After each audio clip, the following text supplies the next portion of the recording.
This particular pedigree is used in the book as a demonstration of a pedigree or a family tree that's segregating an autosomal dominant trait. Now, this is an example where we show you the pedigree and we tell you the particular mode of inheritance that it is compatible with. But one of the things you'll find later on is in smaller pedigrees, sometimes multiple modes of inheritance may be compatible with the particular situation.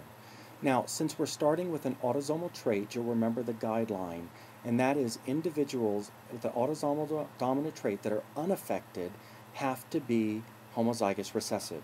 So you could go through your book and you could apply homozygous recessive genotypes to every individual that's not shaded in. So for example, let's use the symbolism little a, little a.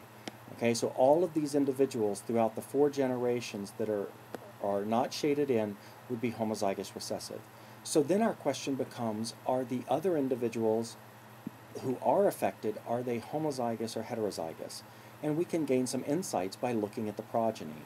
So for example, in looking at the 2nd generation, I see individual 2,2 and individual 2,6, which are their offspring, are affected. However, individuals 2,3 and 2,4 are unaffected.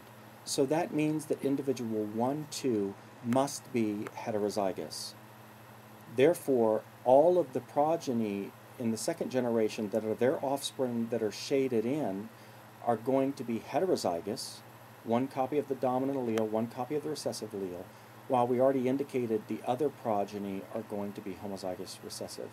Now, individual 2,1 has married into the family, as has individual 2,5 and 2,7.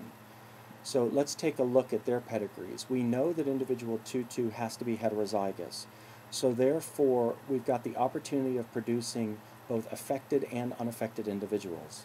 So therefore, their progeny, individual 2,4 must be heterozygous, 3,4 must be heterozygous, 3,1 must be heterozygous, 3,2 and 3,5 must be homozygous recessive.